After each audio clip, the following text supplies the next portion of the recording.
Hi everyone, स्वागत है आपका अपने यूट्यूब चैनल क्रेजी पॉलिटेक्निक पे। हम उम्मीद करते हैं आप लोग स्वस्थ होंगे, मस्त होंगे और एग्ज़ाम देकर बहुत ही अच्छा फील कर रहे होंगे, क्योंकि जितना भी मैराथन क्लास कराया गया था, चाहे वो ऑब्जेक्टिव का हो चाहे वो सब्जेक्टिव का हो, और आपके एग्ज़ाम में जो क्वेश्चन पूछा है एक भी क्वेश्चन ऐसा नहीं था जो इसके बारे में कि ऑलरेडी हम आपके मैराथन क्लास में या ऑब्जेक्टिव वाला जो क्लास था उसमें हम डिस्कशन नहीं किए थे। चाहे वो ऑब्जेक्टिव हो चाहे वो सब्जेक्टिव हो, ईच एंड एवरी क्वेश्चन आपको जो है वो डिस्कस कर दिया गया था। शायद एक आध दो क्वेश्चन ऑब्जेक्टिव का ऐसा है जो कि नहीं डिस्कस किया गया था, क्योंकि एक आध दो क्वेश्चन का कोई भरोसा नहीं रहता है। बाद बाकी सारा क्वेश्चन जो है सब्जेक्टिव से लेकर ऑब्जेक्टिव आपको डिक्टो मैच किया होगा जो कि हम क्लास में करवाए थे। तो जो लोग सही तरीके से पढ़े होंगे, जो सही तरीके से फॉलो किए होंगे इस चैनल को, तो उनको ज़रूर बेनिफिट मिला होगा। और आप लोग से ये अनुरोध यह भी है कि आप लोग ज़रूर इस वीडियो को शेयर करिए अपने दोस्तों में, ताकि वो लोग को भी अच्छा एग्जाम जाए और वो लोग की जो परेशानी अभी उन लोग को हो रहा है, क्योंकि सभी जगह सिलेबस तो उतना अच्छा से कंप्लीट हुआ नहीं है, तो उन लोग को थोड़ा इशू है। लास्ट में इस पर बात थोड़ा करेंगे। पहले हम आज का जो एग्जाम है उसके राइट ऑब्जेक्टिव का जो टोटल आंसर हो सकता है उस सारे आंसर को हम लोग डिस्कस कर लेते हैं। हालांकि ऑलरेडी ये सब आंसर आप लोग जानते हैं, लेकिन फिर भी एक बार आप मैच कर लीजिएगा। तो यहाँ पर हमारा सबसे पहला क्वेश्चन जो पूछा था वो बहुत ही बेसिक क्वेश्चन पूछा था। कहता था total number of pin in 8085 micro processor. चाहे वो माइक्रो प्रोसेसर हो चाहे वो माइक्रो कंट्रोलर हो, पिन की संख्या टोटल जो हमारी होती है वो 40 होता है। तो ऑप्शन सी इसका होगा राइट आंसर। नेक्स्ट क्वेश्चन की बात करें, क्वेश्चन नंबर सेकंड करा है कि फर्स्ट माइक्रो प्रोसेसर, पहला हमारा माइक्रो प्रोसेसर कौन सा था। तो सबसे पहला हमारा माइक्रो प्रोसेसर इंटेल 4004 था। तो इसका राइट आंसर क्या होगा, option number A. Question number third की बात करें, कहता है कि 8051 micro controller have how many 16 bit register.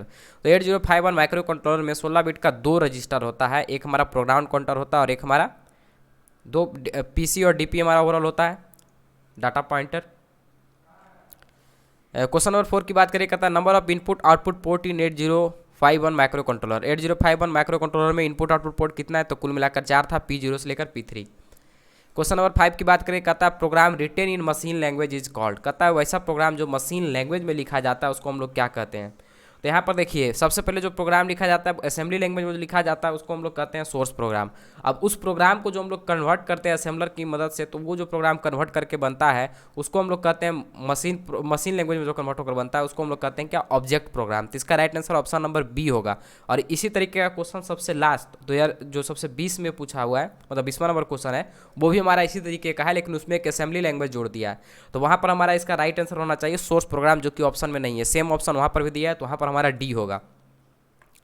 Question number 6 की बात करें तो कहता है एड्रेस रेंज जो हमारा SFR का होता है, SFR स्पेशल फंक्शन रजिस्टर का जो हमारा एड्रेस रेंज होता है वो हमारा क्या होता है। तो ये हमारा 80H से लेकर FFH तक होता है। ये आपको इंटरनल रैम स्ट्रक्चर जब बताए थे तो वहाँ पर बताए हुए थे।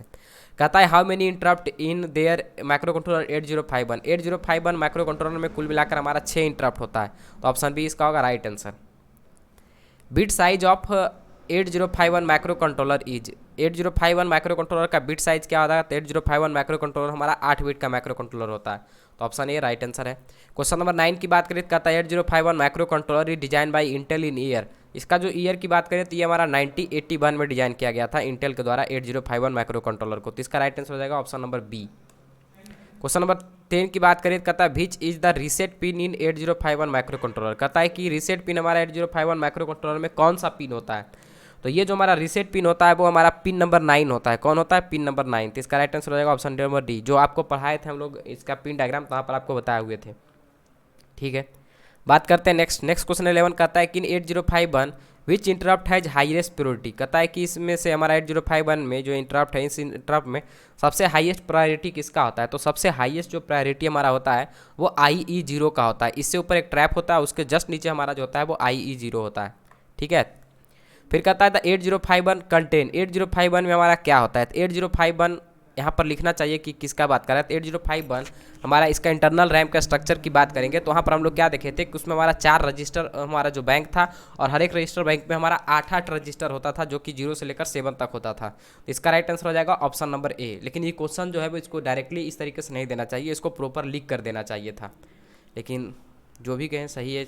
कहता था total external data memory that can be interface to 8051। कहता है 8051 के साथ जो total data external data memory को हम लोग इंटरफेस कर सकते हैं, उसका वैल्यू हमारा क्या होता है। तो उसका वैल्यू जो हमारा होता है वो 32 के होता है, 64 के होता है, 128 के होता है या 256 के होता है। ये क्वेश्चन शायद आपको नहीं पता होगा, तो इसका हमारा जो राइट आंसर होता है ये हमारा होता है 64K। कितना होता है? 64K। तो बी इसका जो होगा वो राइट आंसर होगा। नेक्स्ट क्वेश्चन की बात करें, हमारा 8051 माइक्रो कंट्रोलर है। 8051 माइक्रो कंट्रोलर हमारा कुल कितना पिन होता है? तो इसका पिन की संख्या हमारा 40 नहीं होता है। कितना कामचोर है, पूरा पिन के बारे में लिखा भी नहीं। Micro controller make use of batteries because they have, खत्म। ये क्वेश्चन देखिए ऑलरेडी हम आपको कराए हुए थे, मतलब जो स्पेशली जो ऑब्जेक्टिव कराए थे 25 को, अगर वो भी देखे होंगे तो जो नया नया ऑब्जेक्टिव आया था वो उसी से आया हुआ था। इसका हमारा क्या था? तो वो हमारा था, इसमें जो हमारा माइक्रो कंट्रोलर का हम लोग उपयोग करते हैं इसमें बैटरी, इसका मेनली रीजन ये होता है क्योंकि ये पावर को बहुत ही कम कंज्यूम करता है। तो ऑप्शन सी जो होगा इसका राइट आंसर होगा। फिर देखिए ये भी क्वेश्चन वो टॉप 25 MCQs में कराए हुए थे। कहता है B push data in stack of 8051 pointer. कहता है 8051 जो हमारा कंट्रोलर था उसका स्टैक में जब हम लोग डाटा को पुश करते हैं तो इससे हमारा क्या होता है?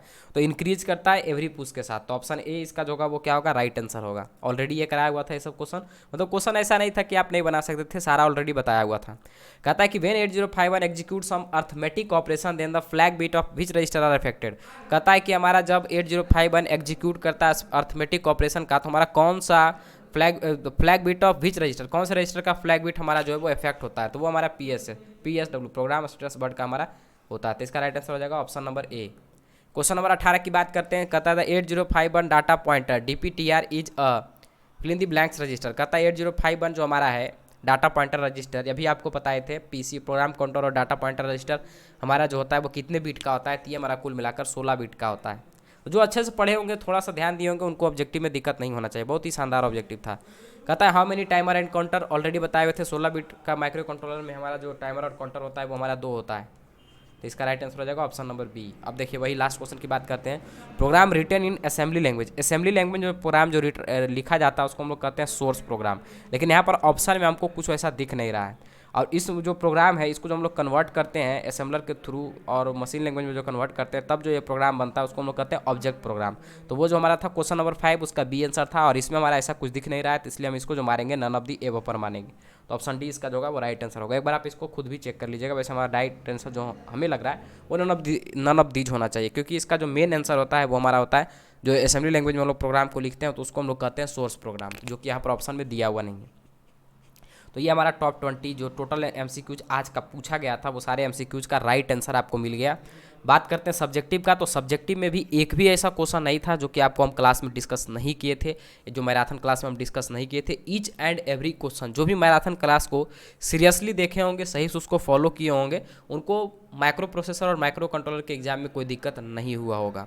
अब थोड़ा सा इन्फॉर्मेशन हम दे देते हैं नेक्स्ट एग्जाम का। तो नेक्स्ट एग्जाम जो हमारा है वो हमारा है एनर्जी कंजर्वेशन एंड ऑडिट। इसका पहला सबसे बड़ा ये दिक्कत ये है कि इसका प्रीवियस ईयर आपको बहुत ही कम चांस है कि मिलेगा, क्योंकि ये सब्जेक्ट जो है वो आपके SBT में पहली बार ऐड हुआ है। तो इसका आप प्रीवियस ईयर तो नहीं मिल पाएगा, लेकिन फिर भी हम कोशिश करेंगे कि आपको एटलीस्ट 50 ऑब्जेक्टिव, हम 40 50 60 ऑब्जेक्टिव जहाँ से भी हो, हम अच्छे अच्छे ऑब्जेक्टिव को सर्च करेंगे जहाँ से कि जो आपके एग्जामिनर है वो ऑब्जेक्टिव को उठा सकते हैं, वही प्लेटफॉर्म से हम भी ऑब्जेक्टिव को लेंगे, ताकि हम मेरा ऑब्जेक्टिव और आपका जो एग्जाम में ऑब्जेक्टिव है वो कम से कम टैली करे। एटलीस्ट कम से कम 15-20 में से 15 तो कम से कम टैली करना चाहिए। तो उस तरीके का हम ऑब्जेक्टिव को उठाएंगे। बाकी ऑब्जेक्टिव आपको जो बेसिक ही पूछेगा, कोई ज़्यादा कॉम्प्लिकेटेड पूछेगा नहीं। और साथ ही साथ इसका रिवीजन क्लास भी आपको हम करवाएंगे, जो रिवीजन क्लास आपका कल शाम से होगा। तो अभी परेशान नहीं होना है सर रिवीजन क्लास ये इस तरीके का मैसेज अभी नहीं करना है। कल शाम तक का आप वेट करिए। कल शाम से आपको जो है वो एनर्जी कंजर्वेशन एंड ऑडिट का रिवीजन क्लास हमारा होगा। एक यहाँ पर होगा, एक दूसरे प्लेटफॉर्म पर होगा। जब वहाँ पर हम करवाएंगे तो आपको बता देंगे, ठीक है। उसी तरीके से आप देखिए कुछ देर बाद आपका जो है वो हो सकता है थर्ड सेम का भी जो ऑब्जेक्टिव है वो चला जाए, क्योंकि क्वेश्चन टाइप हो गया, लेकिन हमारे शरीर में उतना एनर्जी नहीं बचा है कि आपके लिए ऑब्जेक्टिव बना सकें। बहुत ही थक जाते हैं आप लोग। जितना एग्जाम का प्रिपरेशन नहीं कर रहे उससे ज़्यादा तो हम प्रिपेयर हो रहे हैं आपके एग्जाम के लिए। जितना आपको टेंशन नहीं रहता उससे ज़्यादा हमको टेंशन है आपके एग्जाम का। आप लोग तो जस्ट सोए हुए रहते हैं। लाइव क्लास में आते हैं तो 20 बच्चा 25 बच्चा आता है और पूरा क्लास देखते भी नहीं है और आप लोग निकल जाते हैं। जो लोग सीरियसली देखते होंगे उनको तो एग्जाम में बहुत ही बेनिफिट हो रहा होगा, लेकिन जो सीरियसली नहीं लेकर देखते हैं उनके लिए हम कह रहे हैं कि अभी भी सीरियस हो जाइए। अभी भी आपके पास समय है। अगर अभी आपको यहाँ पर 3 से 4 दिन का समय है एनर्जी कंजर्वेशन वाले में, तो अच्छे से इसको ध्यान से पढ़िए, क्योंकि ये नया सब्जेक्ट है, नए तरीका का क्वेश्चन होगा और आप लोग को कोई आइडिया नहीं मिलेगा। कोई आपको इसके बारे में पढ़ाने वाला यूट्यूब पर है नहीं जो कि आपको इसके बारे में बताएगा। चाहे आप कितने बड़े बड़े इंस्टीट्यूट में चले जाएं, सब आपको ये बता देगा ये क्वेश्चन पढ़ लो, ये क्वेश्चन पढ़ लो, लेकिन क्वेश्चन में आंसर कैसे लिखना है वो आपको कोई नहीं बताएगा। जो कि सबसे इंपॉर्टेंट चीज़ होता है स्टूडेंट के लिए कि क्वेश्चन में आंसर हम कैसे लिखेंगे। क्वेश्चन तो पता लगभग को होता है कि अच्छा इस तरीके का क्वेश्चन पूछेगा ही पूछेगा, उस तरीके का क्वेश्चन का आंसर हम कैसे लिखेंगे ये तो बताने वाला चाहिए, और यही बताने वाला कोई नहीं है। चाहे आप कोई भी कितना बड़ा बड़ा इंस्टीट्यूट की बात कर लें, सब में यही, कोई भी ऐसा नहीं है जो कि आपको इस तरीके का काम करवाएगा जो हम एट ए टाइम आपके लिए करवा रहे हैं। थर्ड सेम के विद्यार्थी के लिए भी हम जितना मेहनत कर रहे हैं, थर्ड सेम के विद्यार्थी उतना ध्यान नहीं दे रहा है, और उन लोग को धीरे धीरे पता चलेगा कि वो क्या चीज़ मिस कर दिए थे। बाद में कहेंगे कि सर आपका लेक्चर नहीं देख पाए थे, और उनको अफसोस होगा। जो भी आपके जूनियर है उनको जरूर एक बार इन्फॉर्म करिए, उनको एक बार सजेस्ट जरूर करिए कि आप इस लेक्चर को जो भी सर करवा रहे हैं, चाहे वो थर्ड सेम का हो चाहे वो फिफ्थ सेम का हो, जरूर आप लोग देखिए, आपको 100% बेनिफिट होगा। अगर आपको सही लगता है तो, नहीं सही लगता है तो आप कह दीजिए मास्टर बेकार है, कोई दिक्कत नहीं है, ठीक है। तो अच्छे से आप लोग मन से पढ़िए, आज थोड़ा रेस्ट कर लीजिए, कल से जो है वो सुबह से आराम से एकदम फ्रेश होकर अच्छे से पढ़ते रहना है।